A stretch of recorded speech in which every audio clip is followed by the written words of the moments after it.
The stagecoach lurched to a stop in front of the general store, just as the first snowflakes began their deadly dance across the December sky. And Ethan Porter knew, without a shadow of doubt, that this blizzard would be the worst Montana had seen in 20 years.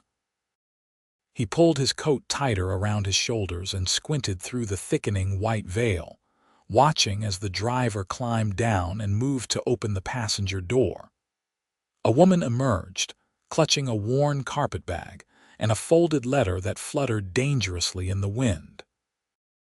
She wore a thin wool coat that might have been serviceable in Boston or Philadelphia, but stood no chance against a Montana winter storm.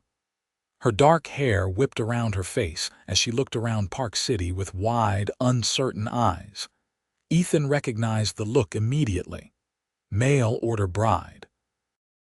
They came through every few months, answering advertisements placed by lonely ranchers and miners who had carved out lives in this unforgiving territory but lacked the companionship of a good woman.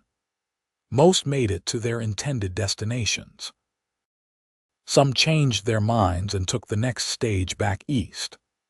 This one, however, was about to face a crisis neither she nor her intended husband could have anticipated. The stagecoach driver shouted something to the woman that Ethan could not hear over the rising wind. She nodded, clutching her bag tighter, and the driver climbed back onto his perch. Within moments, the coach was rolling away down the main street, eager to reach the next station before the storm made travel impossible. The woman stood alone in the street, snow already gathering on her shoulders like a mourner's shawl. She looked down at the letter in her hand, then up at the storefronts lining the street, clearly trying to orient herself. Ethan pushed off from the hitching post where he had been standing and approached her. "Miss," he called out, raising his voice to be heard, "you should get inside. This storm is going to be bad." She turned to him, and he saw her face clearly for the first time. She was younger than he expected, probably 22 or 23, with striking features that spoke of intelligence and determination. Her eyes were a remarkable shade of blue-gray, like the sky just before a storm. Despite the cold that must have been seeping through her inadequate coat, she held herself with dignity. "I am looking for the Triple Bar Ranch," she said, her voice clear but edged with uncertainty. "I was told it was near Park City, but the driver said he could not take me there. He said the ranch road would be impassable within the hour."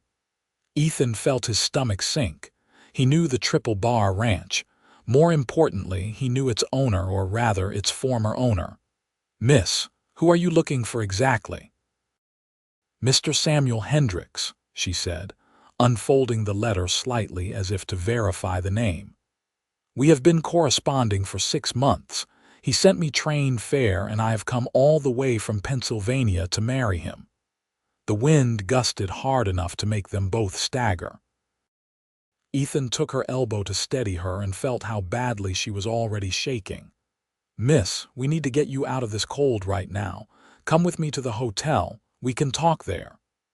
"But I must find Mr. Hendricks," she protested, even as her teeth began to chatter. "He is expecting me today." "Please," Ethan said firmly. "You will freeze to death in 5 minutes in this storm. Come with me now."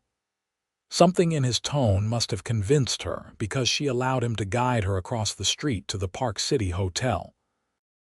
The wind had picked up to a howl, and the snow was falling so thick that visibility had dropped to mere feet. By the time they pushed through the hotel door, they were both covered in white. The warmth of the interior hit like a physical wall. The hotel lobby was small but well-maintained, with a potbelly stove burning hot in the corner. Mrs. Chen, the proprietor, looked up from behind her desk with knowing eyes. "Blizzard coming hard," she said, her accent carrying the inflection of her native Canton. "You need room." "She does," Ethan said, guiding the woman toward the stove. "And hot coffee if you have it." Mrs. Chen was already moving, efficient as always. She returned moments later with 2 steaming mugs and a thick wool blanket that she draped around the woman's shoulders. The woman wrapped her hands around the mug, and Ethan noticed they were already red and stiff from the cold. She had not even been wearing gloves. What had she been thinking, traveling to Montana territory in December dressed like she was going to a spring social? "My name is Amelia Davis," she said, looking up at him with those remarkable eyes. "Thank you for your kindness, Mr. Porter, Ethan Porter, and Miss Davis. I am afraid I have difficult news about Samuel Hendricks."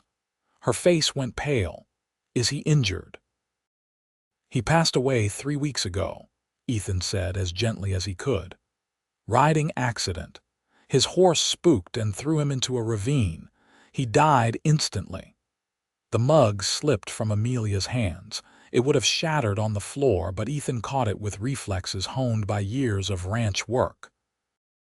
He set it on the nearby table and reached out to steady her as she swayed. "Dead," she whispered. "But he wrote to me just 6 weeks ago. He said he was preparing the house for my arrival, he said."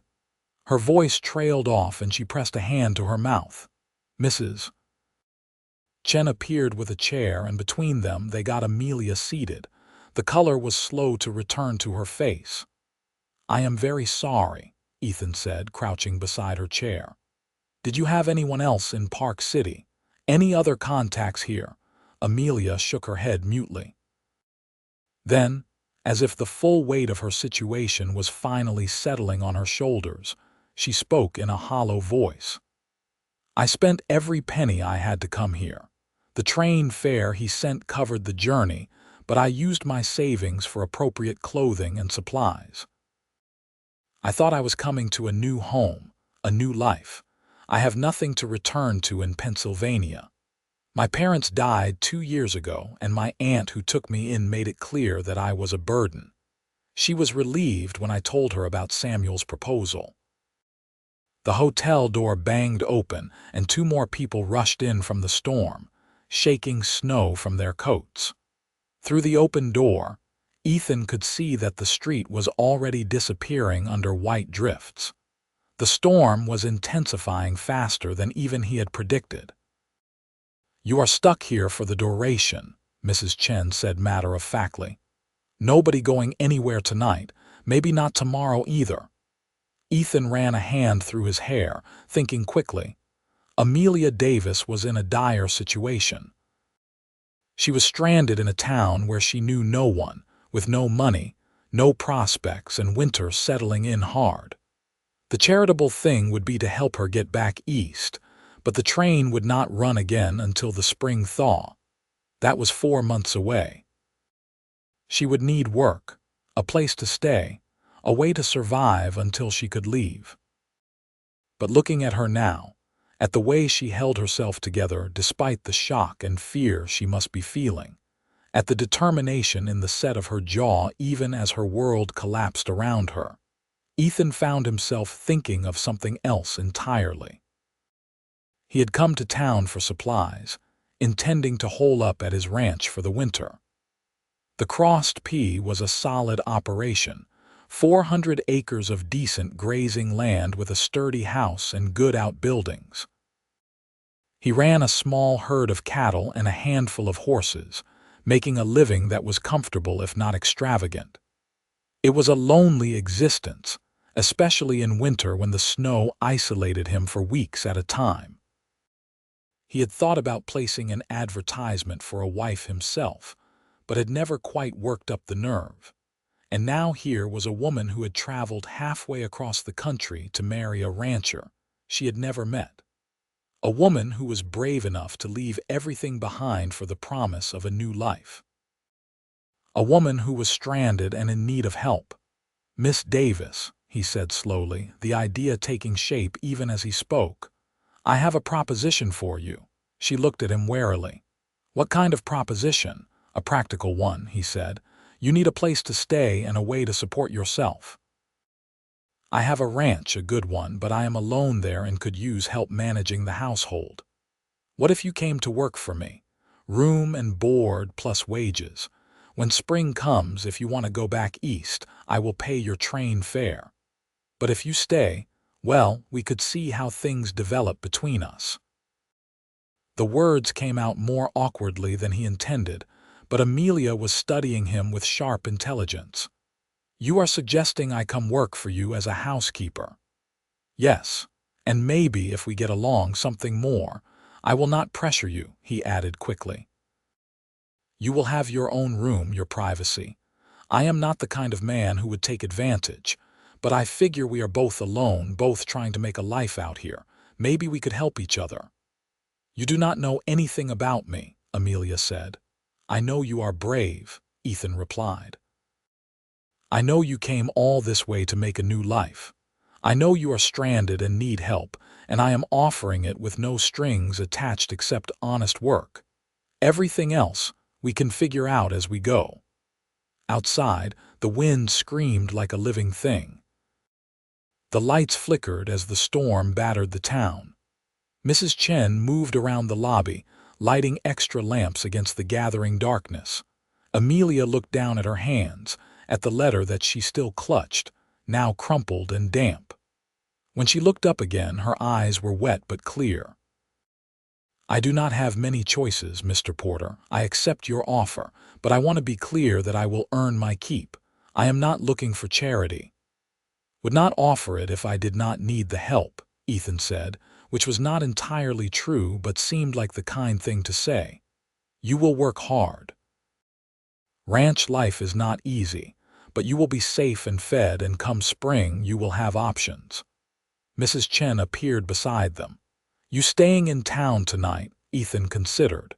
His ranch was 3 miles out of town, normally an easy ride, but in this storm it might as well be 30. "Need 2 rooms," he said. "Got 1 room," Mrs. Chen replied. "Storm brought everyone inside. 1 room, 2 beds, best I can do." Ethan looked at Amelia, leaving the decision to her. She hesitated for only a moment before nodding. "That will be fine, thank you." They spent the rest of the evening in the hotel dining room, which was crowded with travelers and townspeople who had sought shelter from the storm. Ethan introduced Amelia to several people, establishing her presence and respectability in the community. He explained about Samuel Hendricks, about Amelia's travel from Pennsylvania, about his offer of employment. By the time they retired to their room, the story would be all over town, which was exactly what Ethan wanted. In a place like Park City, reputation was everything, especially for an unmarried woman. The room was simple but clean, with 2 narrow beds separated by a small table and a window that rattled with every gust of wind. Snow had piled against the glass, creating strange shadows in the lamplight. Amelia set her carpetbag on one of the beds and stood awkwardly, clearly uncomfortable with the intimacy of the arrangement. Ethan kept his distance, sitting on his own bed to remove his boots. "Tell me about your ranch," Amelia said suddenly. "What will my duties be?" Ethan looked up, grateful for the distraction of practical matters. "The house needs a woman's touch, I will admit that. Cooking, cleaning, laundry. The basic care of a household. I have a vegetable garden that needs tending in the growing season, chickens that need feeding. In the winter, it is mostly indoor work. I will handle all the outside labor, the livestock, the heavy work. But having someone to come home to, someone to share the work of living, that makes a difference out here." Samuel described similar duties in his letters, Amelia said softly. She opened her carpetbag and pulled out a packet of letters tied with string. "He wrote about the house he was building, about the life we would make together. He seemed like a good man." "He was," Ethan confirmed. "Quiet, kept to himself mostly, but decent. His death was a shock to everyone." Amelia held the letters for a long moment before tucking them away again. "I will mourn the future I imagined, but I cannot mourn a man I never knew. Is that terrible of me?" "It is honest," Ethan said. "I think honesty is important if we are going to make this arrangement work." Then honestly, I am frightened, Amelia admitted.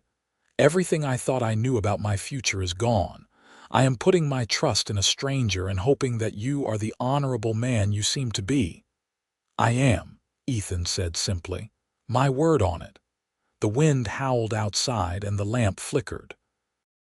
They prepared for bed in careful silence, Ethan turning his back while Amelia changed into her nightdress, then Amelia facing the wall while he did the same.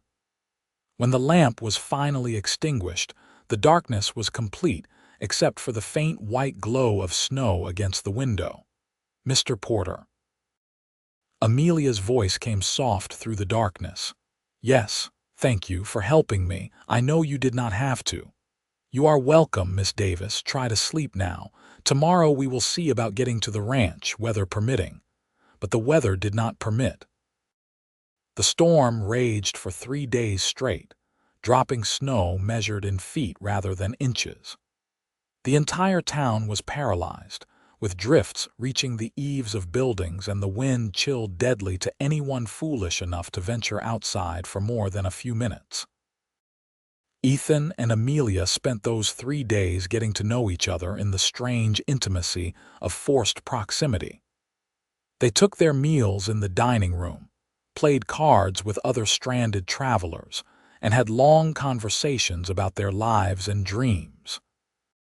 Ethan learned that Amelia had been a schoolteacher before her parents died, that she loved reading, and had brought 3 precious books in her carpetbag. Amelia learned that Ethan had come west 5 years ago after losing his family to cholera, that he had built his ranch from nothing through sheer determination and hard work. The more they talked, the more Ethan found himself drawn to her. She was intelligent, quick-witted, and possessed a quiet strength that he admired. She did not complain about her situation or indulge in self-pity, but instead focused on practical solutions.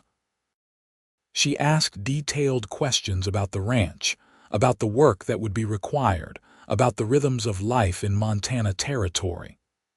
She was preparing herself, he realized, for the challenge ahead. On the 4th day, the storm finally broke. The sky cleared to a brilliant blue, and the sun emerged to sparkle on an unbroken expanse of white. The temperature had dropped even further, but the wind had died, making it possible to venture outside. Ethan arranged for a sleigh from the livery, loading it with the supplies he had come to town for, plus additional items he bought for Amelia. Warmer clothes, sturdy boots, a good winter coat, and thick gloves. She protested the expense, but he insisted. "Consider it an advance on your wages," he said. "You cannot work if you freeze to death." The journey to the Crossed P took 2 hours instead of the usual 45 minutes. The road was buried and they had to navigate by landmarks. The horses struggled through the deep snow, their breath coming in great clouds of steam. Amelia sat beside Ethan on the sleigh bench, bundled in her new coat with a blanket over her knees. When they finally crested the rise that looked down on the ranch, Ethan felt the familiar swell of pride he always experienced at the sight. The house was solid timber construction, with a stone chimney and a wide porch. The barn was larger than the house, built to shelter livestock through the brutal winters. There were several outbuildings, a chicken coop, and corrals that were currently buried under snow. "It is beautiful," Amelia said softly. "It is home," Ethan replied. "You're home now if you want it." Getting down to the ranch took another 30 minutes of careful navigation. The chickens greeted them with indignant squawking, having been without food or water for 4 days. Ethan showed Amelia how to care for them while he dealt with the horses and checked on the small herd of cattle that had taken shelter in the barn. Inside the house, it was cold but dry. Ethan quickly got a fire going in the main room fireplace and the kitchen stove. As warmth began to seep back into the building, Amelia looked around with appraising eyes. The house was indeed a bachelor's establishment. The furniture was functional but sparse. The dishes were mismatched, and there were no curtains on the windows. But it was clean, solidly built, and had a good feeling to it. "Where would you like me to put my things?" Amelia asked. Ethan showed her to the smaller of the two bedrooms. It had a single bed, a dresser, and a chair. The window looked east toward the mountains. "It is not much," he said. "But it is yours. There is a latch on the door, see? Your privacy is your own."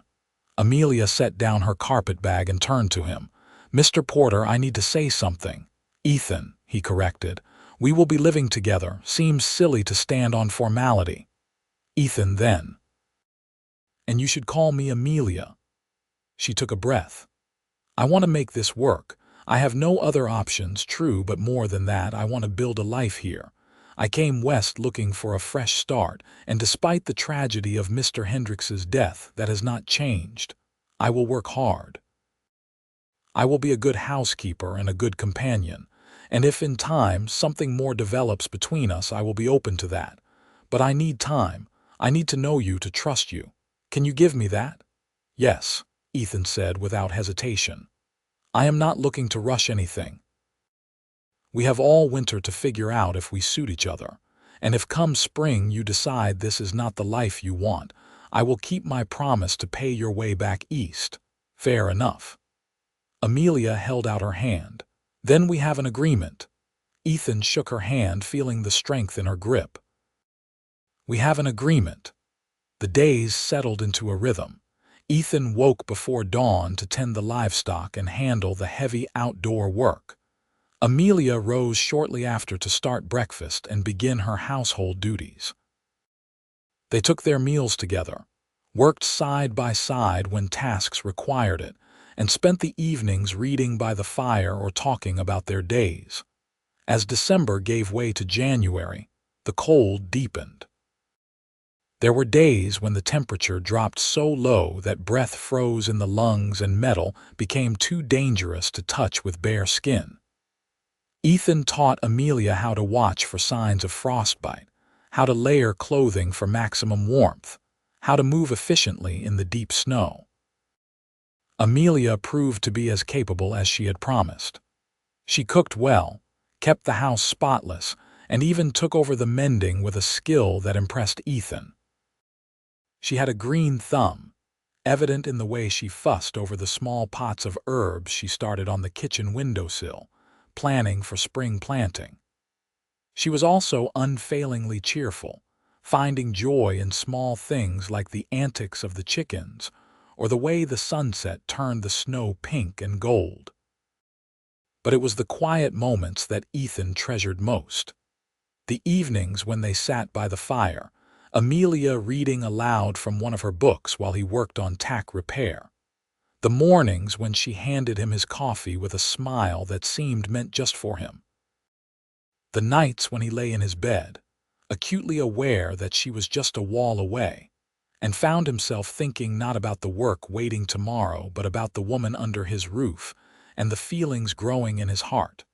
By February, those feelings had become impossible to ignore. He found himself looking for excuses to be near her, to make her laugh, to see that special light in her eyes when she was happy. He noticed everything about her, from the way she tucked her hair behind her ear when concentrating to the soft humming that accompanied her baking. One evening, as they sat by the fire after supper, Amelia set down her book and looked at him seriously. "Can I ask you something personal?" "Of course." "Why did you never marry before? You are a good man with a successful ranch. Surely there have been opportunities." Ethan considered his answer carefully. "After my family died, I was angry at the world. I came west to escape, to start over somewhere where everything did not remind me of what I had lost. I spent my first years here just surviving, building the ranch, making something of myself.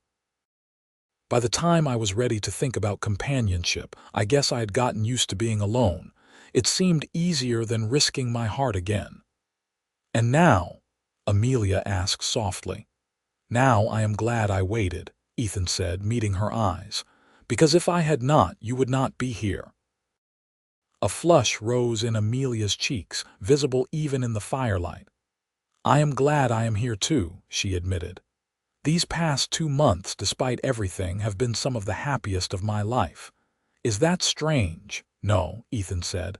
"Not strange at all." He stood and crossed to where she sat, kneeling beside her chair. "Amelia, I know we agreed to take our time, and I do not want to push you, but I need you to know that my feelings for you have grown beyond simple companionship. I care for you, deeply. And if there is any chance that you might feel the same way, I would like to court you properly, with an eye toward making this arrangement permanent." Amelia reached out and touched his face, her fingers gentle against his cheek. "I do feel the same way," she whispered. "I have tried to be practical and sensible. But you have made me feel safe and valued in a way I never expected. I would very much like to be courted by you, Ethan Porter." He turned his head to press a kiss against her palm, and the gesture felt more intimate than anything he had experienced before. "Then may I start by doing this properly?" He stood and offered his hand. When she took it, he drew her to her feet and into his arms. The kiss was gentle, tentative, a question as much as an answer. Amelia's lips were soft and warm, and she tasted like the apple pie they had shared for dessert. When they finally drew apart, both were breathless. "I have been wanting to do that for weeks," Ethan admitted. "I have been wanting you to," Amelia replied with a smile that lit up her whole face. After that night, the nature of their relationship shifted. They were still careful, still proper, but there was a new warmth between them, a new easiness. Ethan held her hand when they sat by the fire. Amelia kissed his cheek when he came in from the cold. They talked more openly about the future, making plans that included both of them. In March, as the first signs of spring began to show in the longer days and the occasional above-freezing temperature, Ethan took Amelia on a sleigh ride to the high meadow on his property. The snow was still deep, but the sun was warm on their faces, and the world felt full of possibility.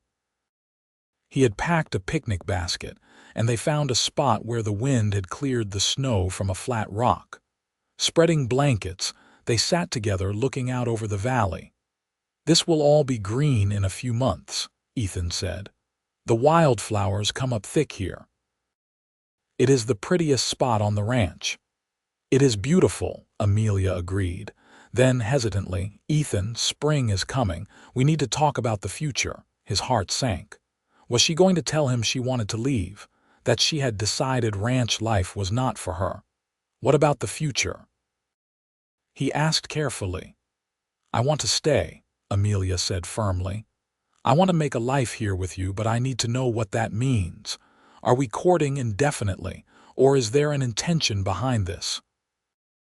Relief flooded through Ethan, followed by a surge of love so strong it almost knocked the breath from his lungs. He reached into his coat pocket and pulled out the small box he had been carrying for the past 2 weeks, waiting for the right moment. "I have been carrying this around trying to find the perfect time to ask," he said, opening the box to reveal a simple gold band. "It was my mother's ring. It is the only thing I have left from before. Amelia Davis, will you marry me? Will you be my wife, my partner, my love for the rest of our lives?"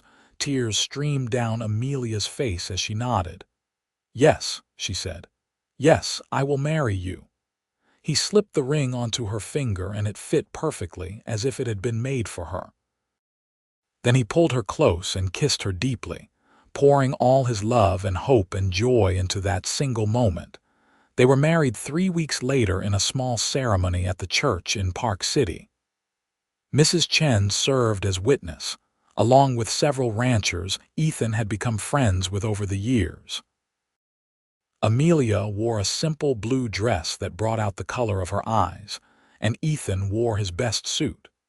When the minister pronounced them husband and wife, and Ethan kissed his bride, He felt a completeness he had not experienced since losing his family years ago. The wedding supper was held at the hotel, with Mrs. Chen providing a feast that drew half the town. People came to congratulate them, to welcome Amelia officially into the community, to share in the joy of new beginnings. Several women pulled Amelia aside to offer friendship and advice, immediately including her in the social fabric of Park City. As the evening wound down and they prepared to return to the ranch, Ethan helped Amelia into the wagon. The spring night was cool but pleasant, with stars scattered across the sky like diamonds. "Happy?" he asked, taking her hand. "Happier than I ever thought possible," Amelia replied. "When I arrived here 4 months ago, frozen and lost, I thought my life was over. But you found me, Ethan. You held me when I had nothing and told me, through your actions if not your words, that I was found at last, that I belonged here. With you. You do belong here," Ethan said fiercely. "You belong with me. And I promise you, Amelia, I will spend the rest of my life making sure you never feel lost again." The drive home was peaceful, the familiar road illuminated by moonlight. When they arrived at the ranch, Ethan carried Amelia over the threshold, a tradition that made her laugh and blush in equal measure. Their first night as husband and wife was tender and sweet, a discovery of each other that was both exhilarating and profoundly right. They came together with a mixture of nervousness and desire, learning each other's bodies and hearts in the intimate darkness of their bedroom. Afterward, lying wrapped in each other's arms, Amelia traced patterns on Ethan's chest. "I want to write to my aunt," she said, "to let her know I am well and happy." "Of course," Ethan said, pressing a kiss to her hair. "You should stay in touch with your family." "She was not kind to me," Amelia admitted.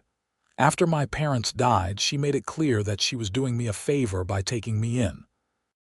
But she is still family, and I want her to know that leaving was the best thing I could have done, that I found love and a home and a future here." "Then we will write to her tomorrow," Ethan said, "and maybe your happiness will soften her heart." Spring unfolded across the Montana landscape with spectacular beauty. The snow melted, revealing the rich earth beneath. Grass greened seemingly overnight and wildflowers burst into bloom. Ethan and Amelia worked side by side from dawn until dusk, expanding the garden, tending the growing herd, making improvements to the ranch. In May, Amelia discovered she was pregnant. She told Ethan one evening after supper, her eyes shining with a mixture of joy and trepidation. He swept her into his arms, overwhelmed with happiness and a fierce protectiveness. "We are going to be parents," he said wonderingly. "You are sure?" "As sure as I can be," Amelia replied. "Mrs. Chen confirmed it. She has delivered half the babies in Park City and knows the signs. The baby should come in early January."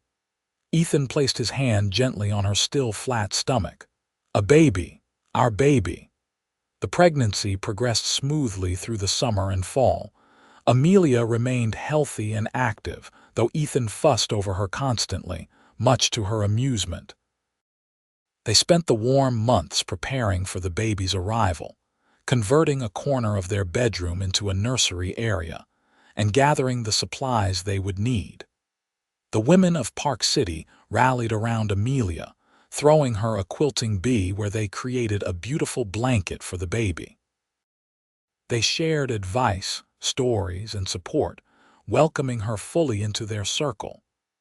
Amelia blossomed under the warmth of this community, her natural warmth and intelligence making her a valued friend to many. As winter approached again, Ethan made sure they were well stocked with supplies. He arranged for Mrs. Chen to stay at the ranch for the final weeks of Amelia's pregnancy, not wanting to risk being snowed in when the baby came. On a cold January night, exactly 1 year and 1 week after Amelia had arrived in Park City, she went into labor. The birth was long and difficult, lasting through the night and into the next day. Ethan paced outside the bedroom door, terrified and helpless, while Mrs. Chen and a neighbor woman attended to his wife. Finally, as the sun was setting on the second day, he heard the thin, piercing cry of a newborn. Moments later, Mrs. Chen opened the door with a tired smile. "You have a son," she said, "and your wife is asking for you." Ethan rushed into the room. Amelia lay propped against the pillows, exhausted but radiant. In her arms was a tiny bundle wrapped in the quilt the women had made. He approached slowly, reverently, and looked down at his son. The baby had a shock of dark hair and a red, wrinkled face. His tiny fists waved in the air, and his eyes, when they opened, were the same blue-gray as his mother's. "He is perfect," Ethan whispered. "You are perfect. Thank you, Amelia." "Thank you for this gift. What should we name him?" Amelia asked softly. They had discussed names throughout the pregnancy but had never quite settled on one. Now, looking at his son, Ethan thought of his own father, a good man who had died too young. "James," he said, "after my father. James Porter, if that suits you." "James," Amelia repeated, smiling down at the baby. "It suits him perfectly." The first months of parenthood were exhausting and exhilarating in equal measure. James was a healthy baby with strong lungs and an insistent appetite. Amelia nursed him with a patience and tenderness that made Ethan fall in love with her all over again. He helped whenever he could, walking the floor with James when he was fussy, changing diapers, and singing the lullabies his own mother had sung to him. As winter gave way to spring and James grew from a tiny newborn into a robust infant, life at the Crossed P settled into a new rhythm. The ranch continued to prosper, with the cattle herd growing and the horses gaining a reputation for quality. Ethan hired 2 ranch hands to help with the increased workload, which allowed him more time with his family in the evenings after James was asleep in his cradle. Ethan and Amelia would sit together on the porch, watching the sun set over the mountains. These were the moments Ethan treasured most, the quiet peace of simply being together. "You ever think about that day you arrived in Park City?" Ethan asked one evening, his arm around Amelia's shoulders. "All the time," Amelia replied. "I was so frightened and lost. Everything I had planned was gone, and I had no idea what would happen to me." "I saw you standing in that street," Ethan said. "Frozen, bewildered, but still holding yourself together with such dignity. Something in me knew even then that you were special. You saved me," Amelia said simply. "Not just from the storm, but from despair. You gave me a home and a purpose, and then you gave me love." "We saved each other," Ethan corrected. "I was just existing before you came, going through the motions of life but not really living. You taught me how to open my heart again, how to hope and dream and plan for the future." James made a small sound from inside the house, and they both listened, but he settled back into sleep without waking fully. "I want more," Amelia said softly. "More children, more life, more of everything with you." "Then we will have more," Ethan promised. "As many children as you want, as full a life as we can build together." The years passed in a blur of work and joy. James grew into a sturdy toddler with his mother's curiosity and his father's determination. When he was 2, Amelia gave birth to a daughter they named Sarah, who had her father's dark hair and a smile that could light up a room. 2 years after that came another son, Thomas, who was quieter than his siblings but equally beloved. The ranch continued to prosper. Ethan expanded the operation, buying additional land and increasing the herds. The Crossed P became known as one of the best-run ranches in the territory. Ethan's reputation for fair dealing and quality livestock spread, and he found himself consulted by other ranchers seeking advice. Amelia became a pillar of the Park City community. She started a school in town, teaching the children of ranchers and merchants the basics of reading, writing, and arithmetic. She organized church socials and charity drives. She was known for her kindness, her intelligence, and her willingness to help anyone in need. Through it all, the love between Ethan and Amelia only deepened. They had their challenges, as any couple does. There were hard years when drought threatened the ranch or winter came early and harsh. There were moments of disagreement and frustration, but they faced everything together, united in their commitment to each other and their family. On their 10th wedding anniversary, Ethan took Amelia back to the high meadow where he had proposed. The children were spending the day with Mrs. Chen in town, giving them rare time alone together.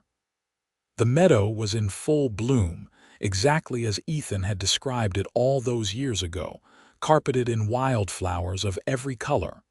They spread a blanket and sat together, watching the clouds drift across the endless Montana sky. Amelia leaned against Ethan's shoulder, her hand in his. "You remember what you said to me that day I arrived?" Amelia asked. "When you found me frozen and lost in the street?" "I told you to get inside before you froze," Ethan replied with a smile. "Before that?" "Well, not said exactly, but what you conveyed." Amelia turned to look at him. "You made me feel found, like I belonged somewhere again, like I mattered." "You did matter. You do matter. You are everything to me, Amelia." "And you are everything to me," she replied.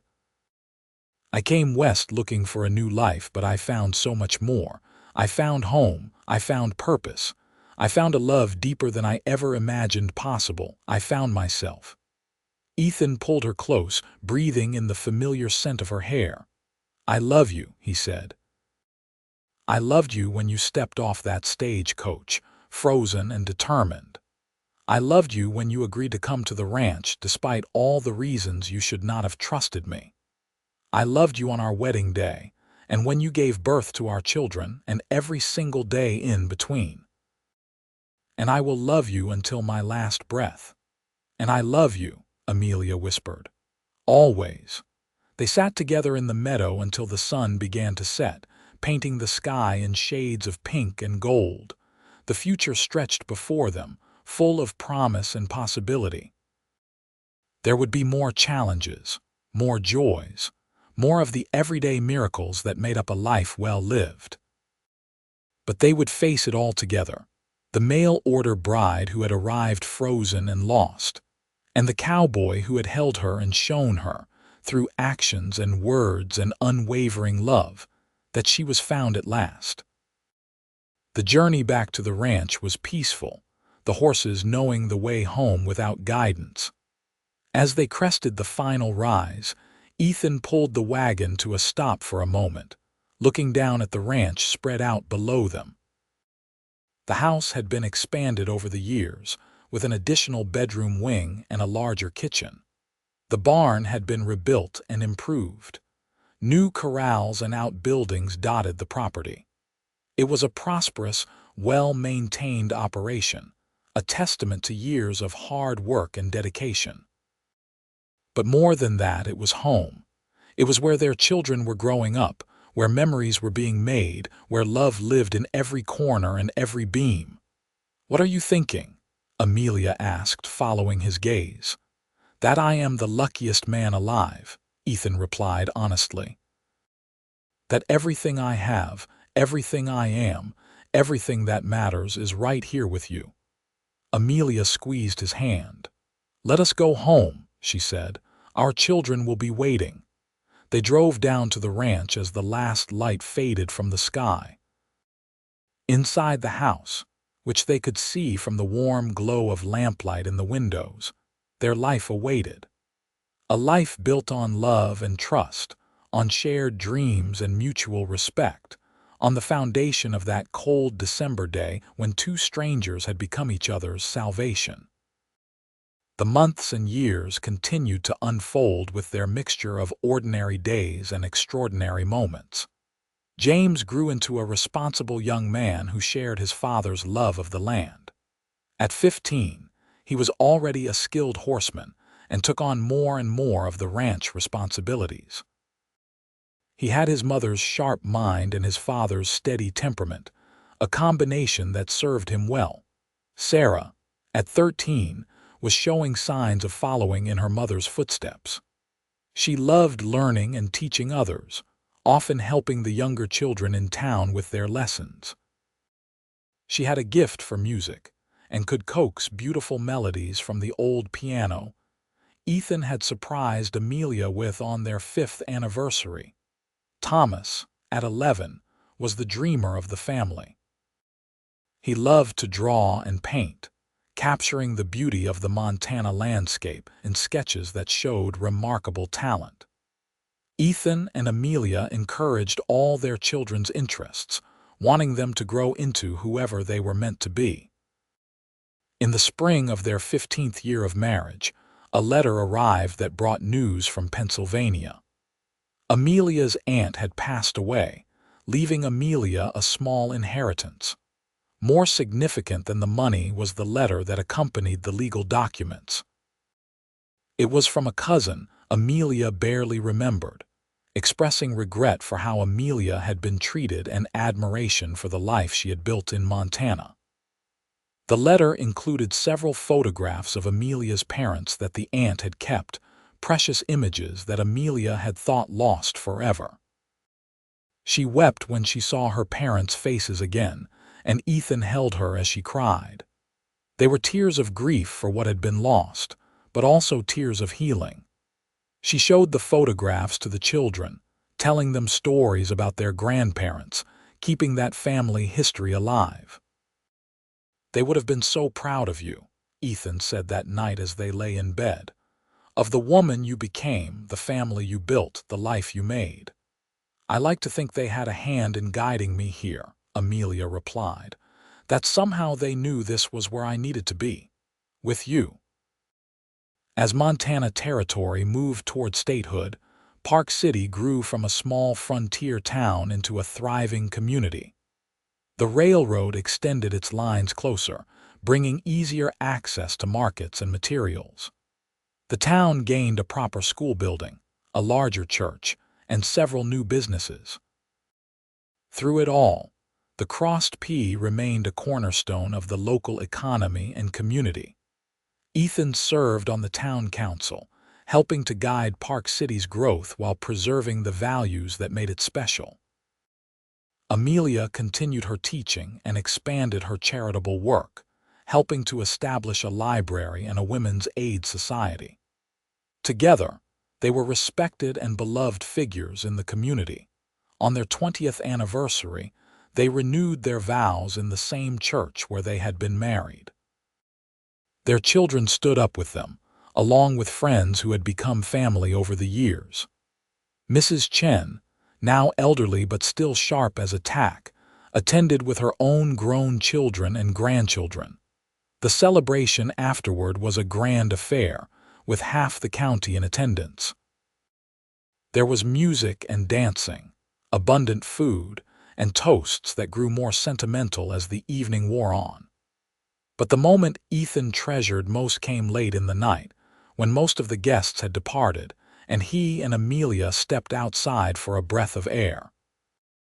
The stars were brilliant overhead, the same stars that had shone on that frozen December night when they met.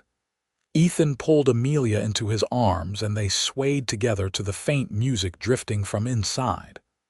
20 years, Amelia said softly. Sometimes it feels like yesterday, and sometimes it feels like you have always been part of my life. You have always been part of mine, Ethan replied. Even before I met you, I think my heart was waiting for you. What would have happened if Samuel Hendricks had not died?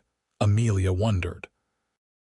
If I had gone to his ranch as planned, I do not know, Ethan admitted. But I am grateful every day that fate brought you to me instead. I cannot imagine my life without you, Amelia. I do not want to imagine it. You will never have to, she promised. We are bound together, Ethan. In this life and whatever comes after. They stood together under the stars, two souls who had found each other against all odds, who had built a life of love and purpose and joy. Behind them, their home glowed with warmth and light. Inside, their children laughed and talked with friends. Around them, the land they had worked and nurtured spread out in all directions, as much a part of them as their own heartbeats. As they grew older, Ethan and Amelia began to think about legacy and succession. James had made it clear he wanted to take over the ranch eventually, and they began gradually transferring knowledge and responsibility to him. Sarah had fallen in love with a young teacher who came to Park City, and their wedding was another joyous celebration. Thomas surprised everyone by announcing he wanted to study art in San Francisco, and though it was hard to let him go, Ethan and Amelia supported his dreams. Grandchildren began to arrive, bringing new life and energy to the ranch. Ethan discovered that being a grandfather was perhaps even more rewarding than being a father.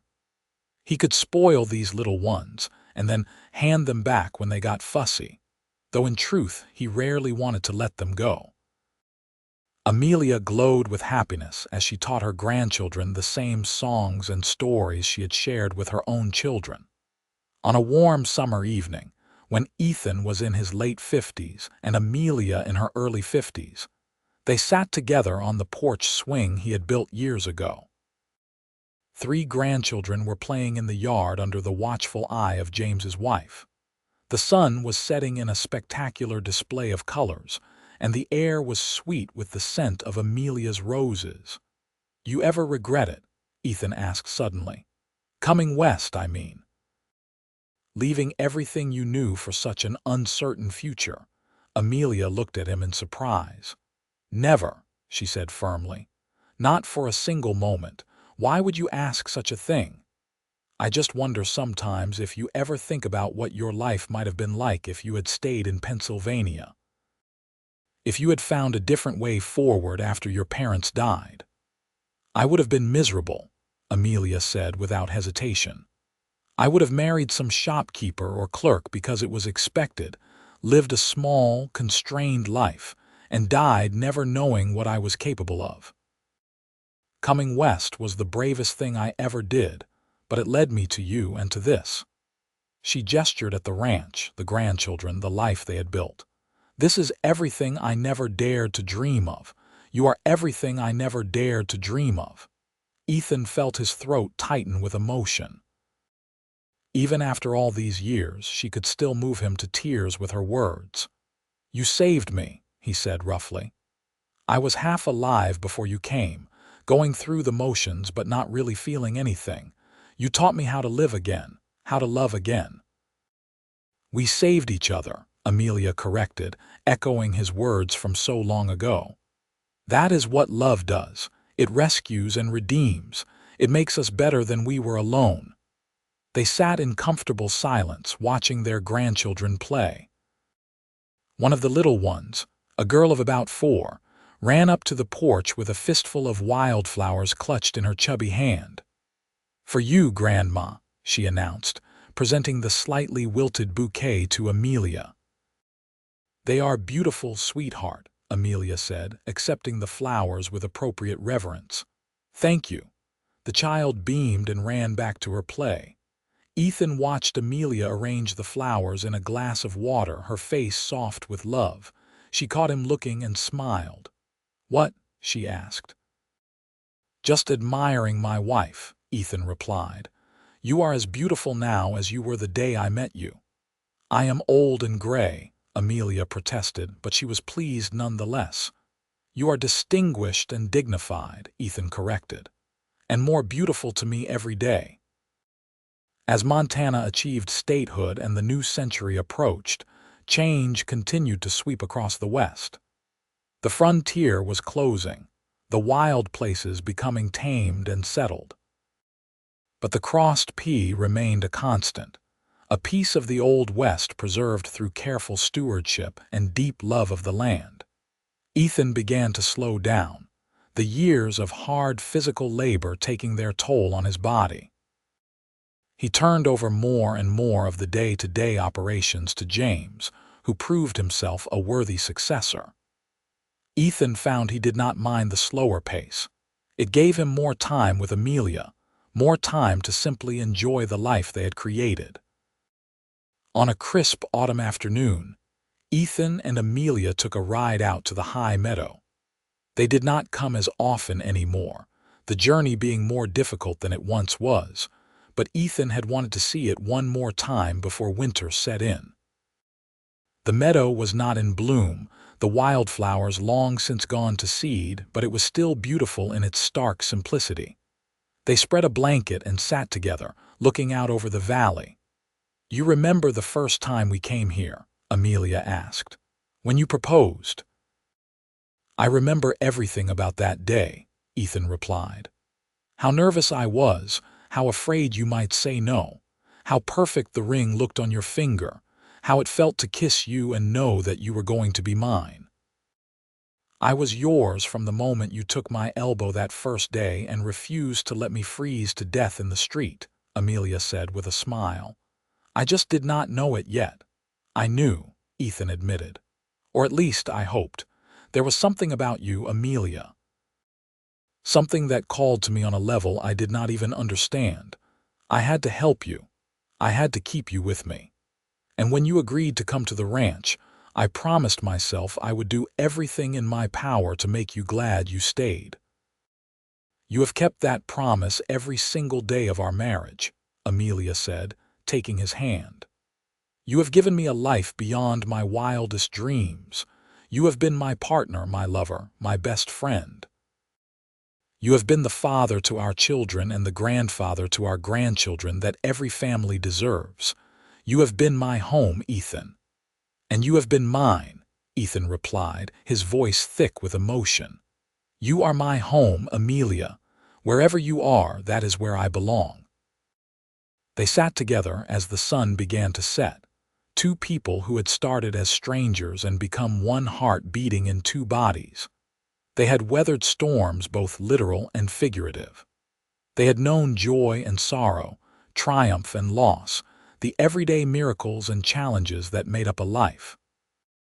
But through it all they had loved, deeply, constantly, faithfully. They had built something beautiful and lasting, something that would continue long after they were gone, in the children and grandchildren who carried their legacy forward. As the stars began to appear in the darkening sky, Ethan helped Amelia to her feet. They folded the blanket together, a task they had performed countless times over the years, their movements synchronized from long practice. The ride back to the ranch was slow and peaceful. The house came into view as full darkness fell, lights glowing warmly in the windows. James and his family were there for supper, as they often were. The next generation, learning the rhythms and traditions that would keep the crossed pea thriving for years to come. As they approached the barn, Ethan pulled the horses to a stop one more time.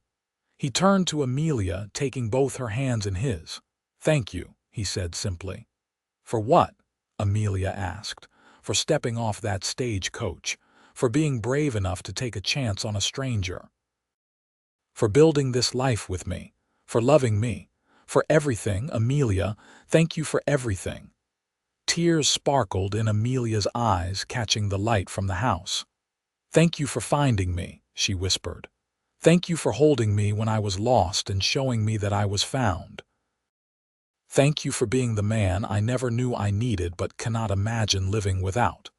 Thank you for every day, every moment, every breath we have shared. I love you, Ethan Porter. I have loved you from the beginning, and I will love you beyond the end." They kissed then, a kiss that held 40 years of love and commitment, of shared dreams and mutual devotion. It was a kiss that spoke of passion that had mellowed into something deeper and more enduring than fire. It was a kiss that promised whatever time they had left would be spent together, as they had spent all the years before. When they finally drew apart, they finished the journey to the barn. James came out to help with the horses, and together the three of them settled the animals for the night. Inside the house, Amelia's daughter-in-law had prepared a magnificent meal, and the family gathered around the table that Ethan had built with his own hands all those years ago. As they sat together, sharing food and stories and laughter, Ethan looked around at the faces he loved. His wife, still beautiful, still the center of his world. His son, strong and capable, ready to carry on what they had built. His daughter-in-law, kind and loving. His grandchildren, bright and full of promise. This was the legacy of that frozen December day when a lost woman and a lonely man had found each other and built a love that would last forever. The years continued to pass, gentler now, but no less precious. Ethan and Amelia moved into a smaller house on the property, leaving the main house to James and his family. They spent their days in quiet companionship, tending a small garden, reading together, entertaining grandchildren and great-grandchildren who came to hear stories of the old days. On a late winter morning, when Ethan was 73 and Amelia 72, they woke together in the bed they had shared for nearly half a century. Snow had fallen during the night, covering the world in white, just as it had on that fateful day so long ago when their story began. Ethan looked over at his wife, still asleep beside him, her white hair spread across the pillow. Even in sleep, she wore a slight smile as if her dreams were pleasant ones. He reached out and gently touched her face, tracing the lines that years had etched there, each one a memory, each one precious. Her eyes opened at his touch, still that remarkable blue-gray that had captivated him from the first. "Good morning," she murmured. "Good morning, my love," Ethan replied. "It snowed last night." Amelia turned her head to look out the window at the white world beyond. "So it did. It reminds me of the day we met." "Everything reminds me of you," Ethan said softly. "Every sunrise, every season, every breath I take. You are woven into everything I am." Amelia turned back to him, her hand finding his under the quilts. "And you are woven into me. We are not two people anymore, Ethan. We are one life, one love, one soul." They rose slowly, helping each other with the small tasks that had become more difficult with age. They dressed warmly and went to the kitchen where Ethan made coffee while Amelia prepared their simple breakfast. The routine was so familiar, so comfortable, that they moved around each other with the ease of long practice. After breakfast, they bundled up and took a short walk around the property. The snow was deep but not impossible, and the air was crisp and clean. They walked hand in hand, past the barn where James was already at work, past the corrals where horses stamped and snorted in the cold, past the house where smoke rose cheerfully from the chimney. "You know what day it is?" Amelia asked suddenly. Ethan thought for a moment. "It is December 15th, he said, then realization dawned. "It is the anniversary of the day you arrived in Park City." 48 years ago today," Amelia confirmed. "I stepped off that stagecoach, frozen and terrified, with no idea what was going to become of me. And you were there, Ethan. You were there waiting for me even though you did not know it yet." "I was waiting for you," Ethan agreed. "My whole life I was waiting for you." They stood together in the snow, looking out over the ranch that had been the center of their lives for so long. It was thriving, growing, evolving with the times, but still true to the foundation they had laid. Their children and grandchildren and great-grandchildren would carry it forward, keeping the legacy alive. "We did good, did we not?" Amelia asked softly. "We did better than good," Ethan replied. "We did amazing. We took two broken lives and made them whole. We built love and family and home. We created something that will last long after we are gone. Yes, my darling, we did very, very good." Amelia leaned her head against his shoulder, and they stood that way for a long time. two people who had become one, watching the snow fall on the land they loved, surrounded by the evidence of a life well lived and a love that had conquered all. The seasons continued their eternal dance.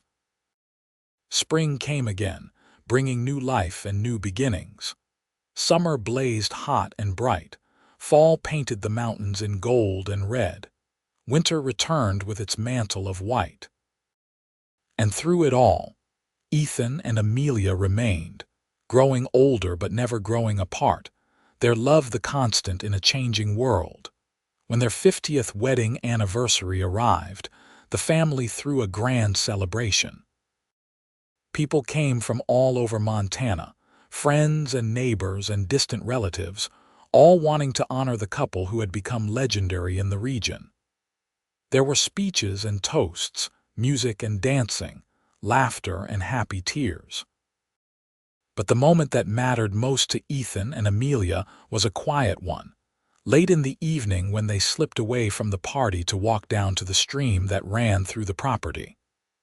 The moon was full, casting silver light across the water, and the air was warm and gentle. 50 years, Amelia said wonderingly. Half a century, Ethan, and I love you more now than I did on our wedding day. I did not think that was possible, Ethan admitted. On our wedding day, I thought my heart would burst with how much I loved you. But every year, every day, every moment with you has only deepened that love. You are my everything, Amelia. My first thought in the morning and my last thought at night, my partner in all things, my one true love. And you are mine, Amelia replied. Forever and always you are mine.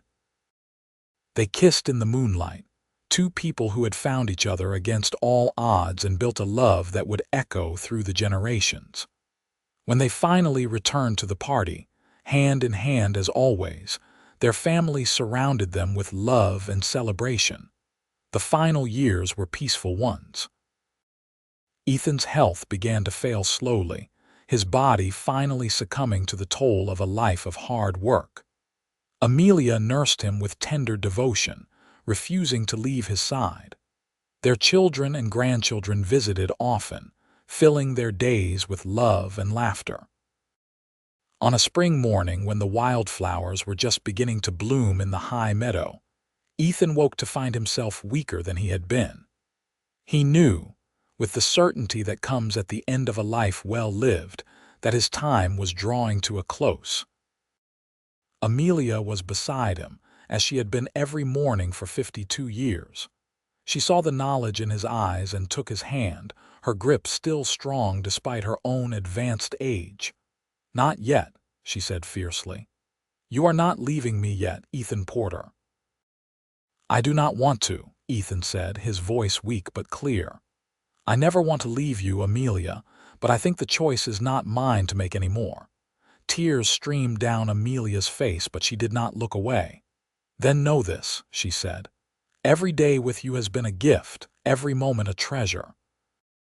You have been the love of my life, the center of my world, the reason for every joy I have known. Thank you, Ethan. Thank you for finding me when I was lost. Thank you for holding me and telling me I was found.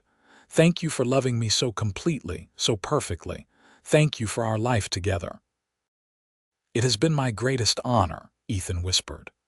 Loving you, living with you, building this life together. You made me whole, Amelia. You made me better than I ever could have been alone. I love you. I will always love you. In this life and beyond, I will always be yours. James came into the room then, followed by Sarah and the other grandchildren who were near enough to come quickly.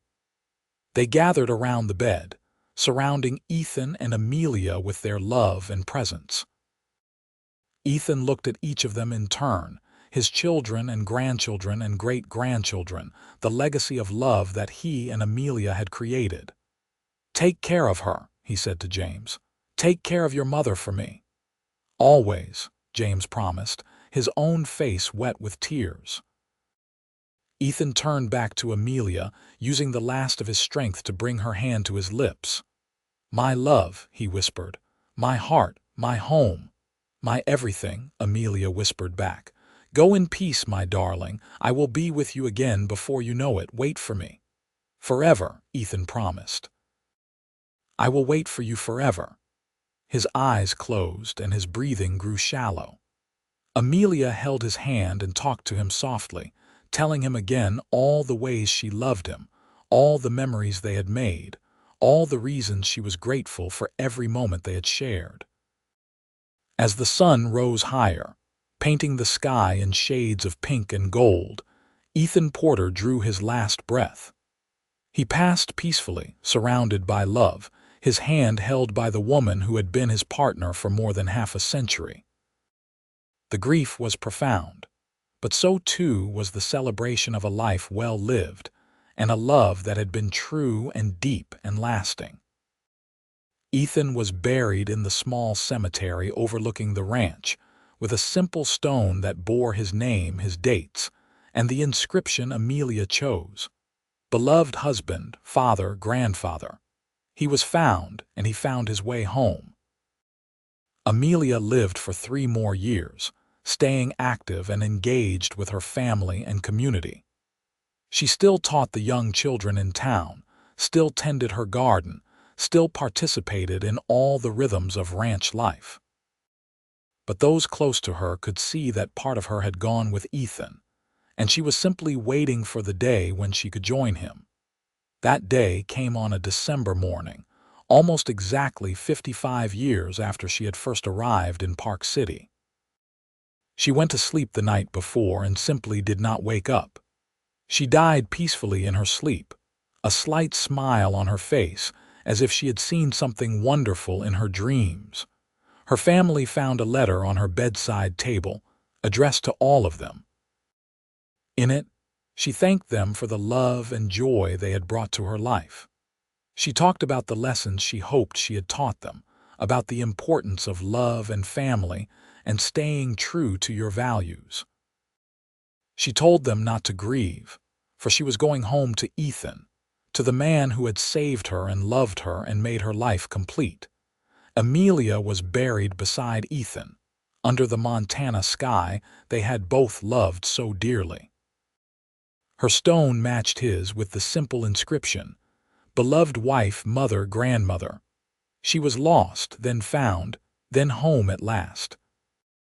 The crossed P continued on, passed down through the generations, each one adding their own chapter to the story while honoring the foundation that Ethan and Amelia had laid.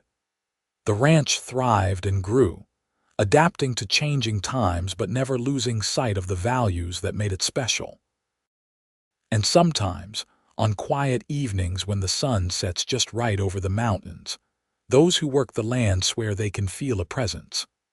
2 spirits walking hand in hand through the high meadow where the wildflowers bloom, forever young, forever in love, forever home. The story of Ethan Porter and Amelia Davis became legend in Park City and beyond. It was the story of a mail-order bride who arrived frozen and lost on a winter day, and the cowboy who held her and showed her that she was found at last. It was the story of 2 people who took a chance on each other and built a love that transcended time and circumstance.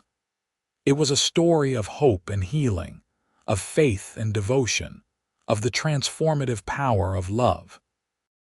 And it was a story that would be told for generations to come, inspiring others to take chances, to open their hearts, to believe that love could conquer all. Because if a lost woman and a lonely man could find each other on a frozen Montana street and build a life of such beauty and meaning, then anything was possible. Love was always possible. Home was always possible. Being found was always possible. That was the legacy of Ethan and Amelia Porter. Not just the ranch they built or the family they raised, but the love they shared and the hope they represented. Their story proved that sometimes the greatest treasures in life come when we least expect them, that sometimes being lost is simply the first step toward being found, and that true love, when you find it, is worth every risk and every sacrifice. The mail-order bride arrived frozen and lost. The cowboy held her and said, "Through his actions and his love and his unwavering commitment, you are found at last." And together, they created a love story for the ages.